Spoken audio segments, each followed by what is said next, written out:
పరాభవనామ సంవత్సరంలో తులారాశి వారికి ఆదాయం 5, వ్యయం 14, రాజ్యపూజ్యం 6, అవమానం 3.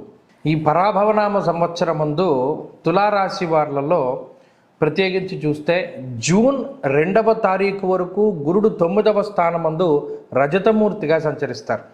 ఆ తదుపరి 10వ స్థానమందు తామ్రమూర్తిగా సంచరించబోతూ ఉన్నారు.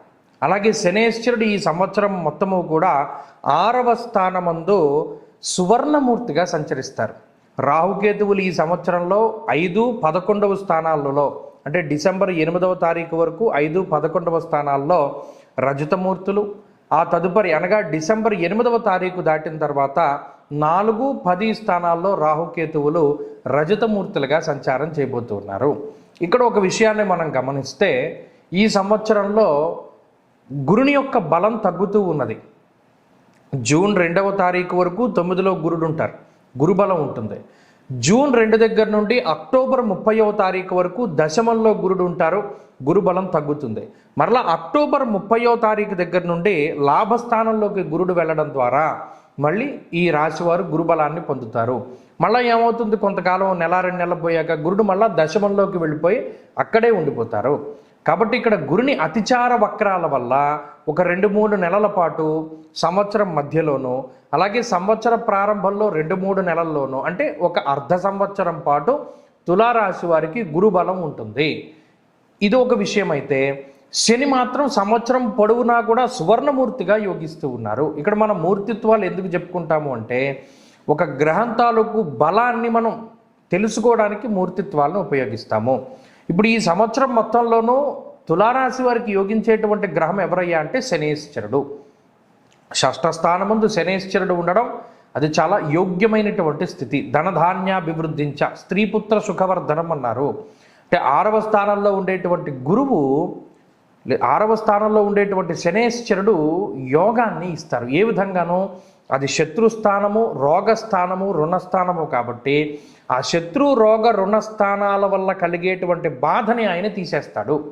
ఉదాహరణకి ఎవరైనా ఆర్థికంగా ఇబ్బంది పడుతున్నారు అనగా ఏదైనా రుణ బాధలు ఎక్కువగా ఉన్నాయని అనుకోండి, ఈ సంవత్సరంలో అప్పులు తీర్చేటువంటి విధంగా శని ఉపయోగపడతారు.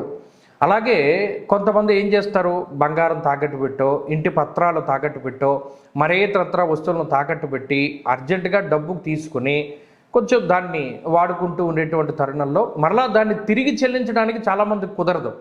అప్పు తీర్చలేకపోతున్నాం అనుకుంటారు. కానీ ఈ సంవత్సరంలో శనేశ్వరుడు ఏం చేస్తారు, ఆ రుణాన్ని చక్కగా తీర్చేసి ఆ డబ్బును వాళ్ళకి ఇచ్చేసి మరలా మీ సంపదని మీరు తిరిగి తెచ్చుకునేటట్టు ఆయన అవకాశాన్ని ఇస్తాడు.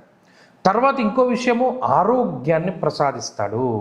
శనేశ్వరుడు ప్రత్యేకించి 6వ స్థానం ముందు ఉండడం, ముఖ్యంగా ఏదైనా అనారోగ్య సమస్యలు వచ్చినా గతంలో దాని నుండి రికవరీ రేటును పెంచుతారు.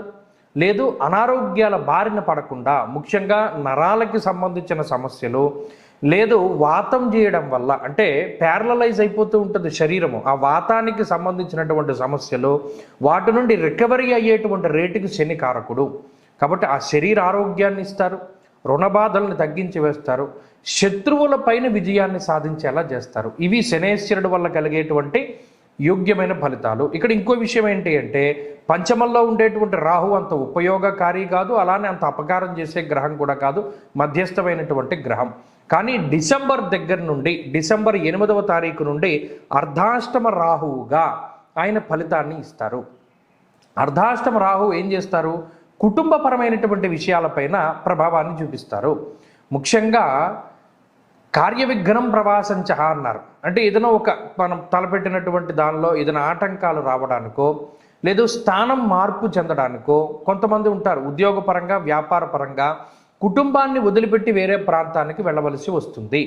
అటువంటి విషయాలకి కూడా రాహువు కారణమవుతారు. అంటే ఏదైనా అనుకోని విధంగా వేరే ప్రాంతాల్లో ఉద్యోగం చేయవలసి రావడము, కుటుంబం ఒక చోట, ఈ తులారాశి వారు వేరే చోట ఉండడం వల్ల కొంచెం కమ్యూనికేషన్ గ్యాప్ లేకపోతే కుటుంబానికి దూరంగా ఉండవలసినటువంటి పరిస్థితుల్లో ఈ రాశి వారిలో ఉంటాయి.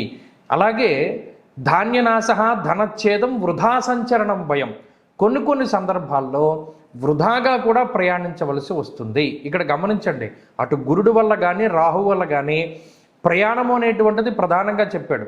కానీ గురుడు వల్ల ఏం చెప్పారు? వృధా ప్రయాణము అని చెప్పారు.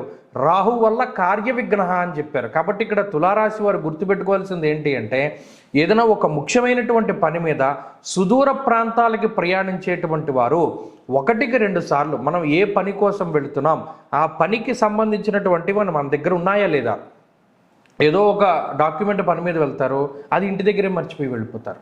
దానివల్ల అటు వెళ్ళినటువంటి ప్రయాణము, టైము, డబ్బు అంతా వృధాగా పోతుంది, వెళ్ళిన పని అవ్వదు. అందుకని మనం వెళ్ళేటప్పుడే తులారాశి వారు ఏం చేయాలి అంటే, అన్నీ మనం పట్టుకెళ్తున్నామా లేదా, ఈ ప్రయాణానికి కావాల్సినవన్నీ సమకూర్చుకున్నామా లేదా, అన్నీ మన దగ్గర ఉన్నాయా లేదా 1-2 సార్లు చెక్ చేసుకోవాలి. అలాగే ఈ సంవత్సరంలో లాంగ్ టర్మ్ కోచింగ్లు అనేటువంటివి మంచివి కాదు తులారాశి వారికి. అంటే ఎవరైనా కొంచెం లాంగ్ టర్మ్ కోచింగ్ తీసుకుందామనేటువంటి ఆలోచన ఉంటే 1-2 సార్లు ఆలోచన చేయాలి. ఎందుకంటే ఇక్కడ దశమంలో గురుడు, చతుర్థమందు రాహువు, ఈ గురు రాహువుల యొక్క సమసప్తక స్థితి చదువు రీత్యా అంత రాణించేటువంటి పరిస్థితులు ఉండవు. పోటీ పరీక్షల్లో వాటిలోనూ జాతకంలో దశాంతర దశలు బాగుంటేనే తప్పితే ఈ గోచార రీత్యా ఉండేటువంటి పరిస్థితులు అయితే అంత ఇదిగా లేవు. ఈ విషయాన్ని కూడా తులారాశి వారు దృష్టిలో పెట్టుకోవాలి. ఇక ఉద్యోగ సంబంధమైనటువంటి విషయాలు మధ్యస్థంగానే గోచరిస్తూ ఉన్నాయి. వ్యాపార పరంగా తులారాశి వారికి ఈ సంవత్సరంలో ఇందాక మనం చెప్పుకున్నట్టు అక్టోబర్ 30 తర్వాత ఉండేటువంటి పరిస్థితులు బాగుంటాయి తప్పితే ఈలోపు ఉండేటువంటి పరిస్థితులు ఏవి కూడా అంత అనుకూలంగా కనబడ్డంలా.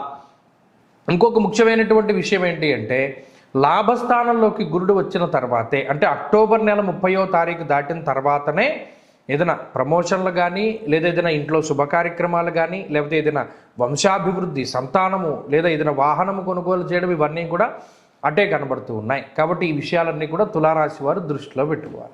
తులారాశి వారికి చాలా మంచి పరిహారం ఏంటి అంటే, ఈ పరాభవనామ సంవత్సరంలో దత్తాత్రేయ స్వామి వారి యొక్క క్షేత్ర దర్శనం, దత్తాత్రేయ స్వామి వారి యొక్క ఆరాధన. ప్రతి మాసముందు కూడా అనఘాష్టమి అనేటువంటిది వస్తూ ఉంటుంది.